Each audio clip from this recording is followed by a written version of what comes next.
মুজিবুর রহমান পার্থ সহকারে আরো যত বড় বড় নেতাগুলো ভোলাতে যারা আছে, আমার দিল সাক্ষী দেয়, এরা যদি সবাই এক হয়ে চাইতো যে ভোলার মানুষ প্রয়োজনে ট্যাক্স দিবে, ভোলার মানুষ প্রয়োজনে ভ্যাট দিবে, তবু আমাদের ভোলা বরিশাল সেতু চাই, আমার দিল সাক্ষী দেয় এটা হয়ে যেত। আপনারা কি বলেন?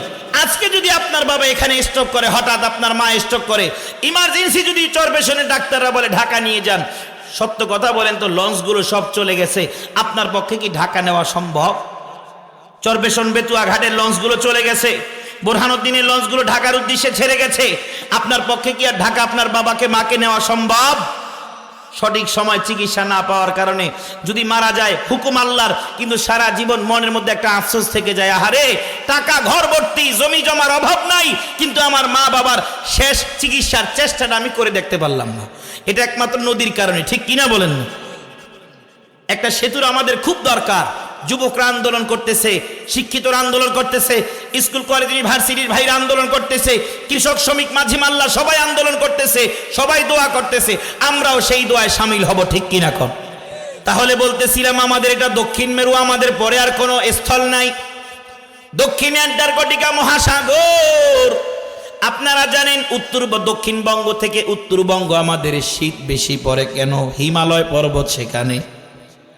দক্ষিণবঙ্গ থেকে উত্তরবঙ্গে প্রচন্ড ঠান্ডা। এই যে আপনারা বসে আছেন এতক্ষণে মুসাল্লা সব ভিজে যেত, সব শরীর ভিজে যেত, কুয়াশা পরে সব ভিজে যেত। আমি যে কিছুদিন আগে সফর করে এসেছি, আমি দেখেছি রাস্তা থেকে গড়িয়ে গড়িয়ে বৃষ্টির পানির মতো পানিগুলো যাচ্ছে। এই যে হিমালয় পাহাড় থাকার কারণে ঠান্ডা, বলে পাহাড়ে যখন বৃষ্টি হয় মুষলধারায় হয়। ওই সহিহুল বুখারীর 2333 নম্বর হাদিসে আসুন আমরা ফিরে যাই। আল্লাহর বান্দা তিনজন যুবক পাহাড়ের মধ্যে গুহায় অবস্থান করলো। গুহায় অবস্থান করার পর বাহিরে তাকিয়ে দেখে মুষলধারায় বৃষ্টি চলমান, সেখান থেকে বের হবে এমন কোনো সাহস নাই। এবার যুবকরা কথা বলতেছে, এর মধ্যে হঠাৎ করে পাহাড়ের উপর থেকে বিশাল আকারের একটি পাথরের খণ্ড এসে ওই পাহাড়ের গুহার মুখ বরাবর একেবারে এটো সেটো ভাবে গেঁথে গেল।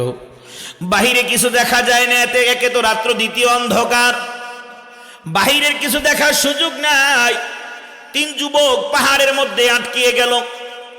এবার তিন যুবক অনেকক্ষণ পর্যন্ত ধাক্কা ধাক্কি করলো, পয়গম্বর বলে অনেকক্ষণ পর্যন্ত চেষ্টা করেছিল তারা, কিন্তু তিনজন যুবকের পক্ষে পাথর সরানো সম্ভব নয়।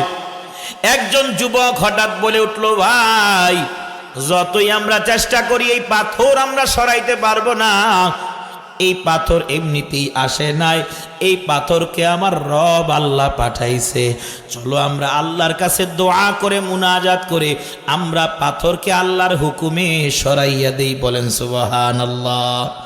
কতটা একাগ্রতা, কতটা তাওহীদবাদ!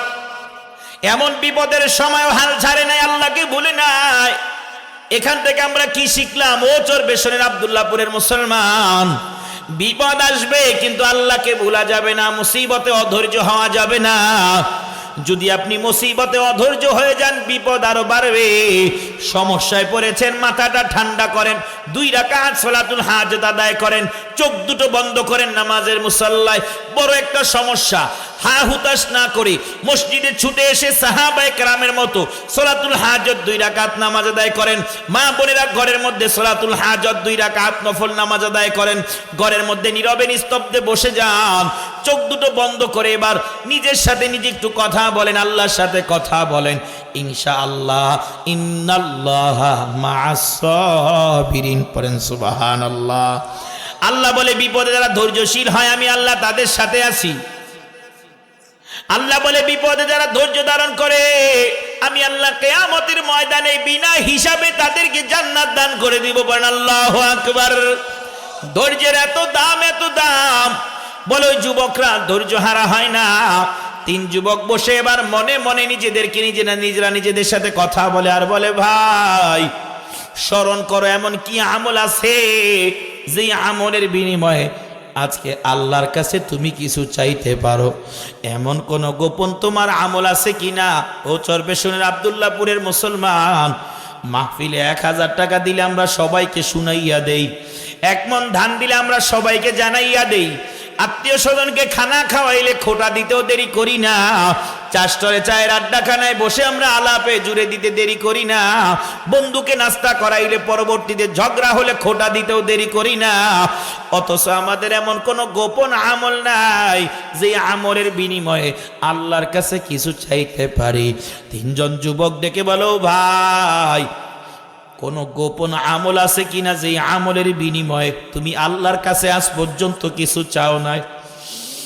আল্লাহর কাছে কিছু চাও, চলো গোপন আমল আছে কিনা শোনাও। এক যুবক হঠাৎ বলো, ভাই আমার একটা গোপন আমল মনে পড়ছে, বলেন আল্লাহু আকবার। যুবকরা ডেকে বলে, কি গোপন আমল? আল্লাহকে বলো। আল্লাহর বান্দা এবার মুনাজাতে ডাক দিয়ে বলে, আল্লাহ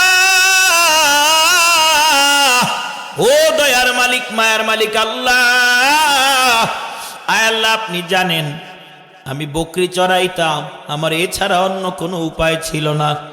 সারাদিন আমি পাহাড়ে পাহাড়ে বকরি চড়াইতাম, বকরিকে ঘাস খাওয়াইতাম, বিকেলবেলা বকরিগুলো নিয়ে বাসায় এসে আমি বকরির দুধ দহন করে সবার আগে আমি আমার মা বাবাকে খাওয়াইতাম, এরপরে আমি আমার সন্তান স্ত্রীও আমি পান করতাম। আয় আল্লাহ কোন একদিন আপনি জানেন ইয়ামান, কোন একদিন আমি বকরি চড়াইতে চড়াইতে পাহাড়ের অনেক দূর এলাকায় চলে গেলাম, আমার ফিরতে ফিরতে সন্ধ্যা হয়ে যায়, অনেক দেরি হয়ে গেল। বাসায় এসে দুধ দহন করে পেয়ালায় করে মার বিছানার কাছে যাইয়া দেখি মা আমার ঘুমাইয়া গেল রে আল্লাহ। ও আল্লাহ আপনি জানেন আমি আমার মার বড় পাগল। আল্লাহর বান্দারা যাদের মা নাই খুব খেয়াল করে শুনবেন। আহারে যাদের মা নাই বাবা নাই খুব খেয়াল করে শুনবেন। আল্লাহর বান্দা যুবক ডেকে বলে, আল্লাহ আমি আমার মায়ের শিওরে দাঁড়িয়ে গেলাম, আমি মাকে ডাকবো কি ডাকবো না টেনশনে পড়ে গেলাম। আমি চিন্তা করলাম আমি যদি আমার মাকে ডাক দেই আমার মার আরামের ঘুমটা ভেঙে যাবে, কষ্ট পেতে পারে, আর আমার মা যদি কষ্ট পেয়ে যায় আল্লাহও কষ্ট পাবে। ও দয়াময় আল্লাহ আমার মার ঘুম আমি ভাঙলাম না, আমি দুধের পেয়ালা নিয়ে সারা রাত দাঁড়িয়ে রইলাম, আমার বাচ্চাগুলো আমার কাছে কান্না করে আর খানা চায়, আমি আমার বাচ্চাগুলোকেও দিলাম না, আমি নিজেও পান করলাম না। আমি নিয়ত করছি আমার মাকে না দুধ পান করাইয়া আমি নিজেও খাবো না, কাউকে দিব না। সুবহে সাদিকের সময় আমার মায়ের ঘুম ভেঙে গেলে আমার মা তাকাইয়া দেখে আমি দাঁড়াইয়াছি, আমার মা আমাকে ডেকে বলে, ও সন্তান সারা রাত্র কেন দাঁড়াইয়া রইলা? আমি আমার মাকে বললাম, মা তোমার ঘুম ভাঙ্গি নাই, তোমার ঘুম ভেঙে গেলে তুমি মনে হয় কষ্ট পাইবা, আমাকে বদদুয়া দিবারে মা, তোমার বদদুয়া নিয়ে আমি চলতে পারবো না। ও মা এই জন্য তোমাকে ডাকি নাই। ও আল্লাহ মা আমার দুধ পান করে আমাকে দোয়া দিয়ে বলে, সন্তান আল্লাহর কাছে দোয়া করলাম আল্লাহ তাআলা তোকে যেন বড় বড় মুসিবত থেকে বাঁচাইয়া দেয়। পড়েন সুবহানাল্লাহ। আল্লাহর বান্দা যুবক এবার আল্লাহকে পাহাড়ের মধ্যে গুহার মধ্যে ডেকে বলে, আল্লাহ আমার মা আমাকে সেদিন দোয়া করেছিল আমি যেন বড় বড় বিপদ থেকে বেঁচে যাই। ও আল্লাহ আমরা এই পাহাড়ের মধ্যে আমাদের সন্তানেরা কেউ জানে না, আল্লাহ আমার মা জানে না, বাবা জানে না, আমার সন্তানেরা কেউ জানে না। আল্লাহ এই পাহাড়ের মধ্যে আমরা আটকে মারা গেল এর চাইতে বড় বিপদ আর হতে পারে না। ও আল্লাহ সেই দিন যদি আমি মাকে মোহাব্বত করে থাকি আপনাকে রাজি আর খুশি করার জন্য, মেহেরবানি করে আমার মার দোয়াটা কবুল করে আজ আমাকে এই বিপদ থেকে বাঁচান। এ আল্লাহর বান্দার আল্লাহর পয়গম্বর ডেকে বলে, উম্মত শুনে নাও, বনি ইসরাইলের 3 যুবকের এক যুবকের দোয়া আল্লাহর কাছে কবুল হয়, বলেন আল্লাহু আকবার। সাথে সাথে দোয়া কবুল, আল্লাহ তাআলা সাথে সাথে দোয়া কবুল করে নেয়। আল্লাহ তাআলা পাথরকে 3 ভাগের 1 ভাগ সরিয়ে দেয়, বের হওয়া যায় না, তবে কিছুটা আলো দেখা যায়, অক্সিজেন ভিতরে আসতে পারে, শ্বাস নেওয়া যায়।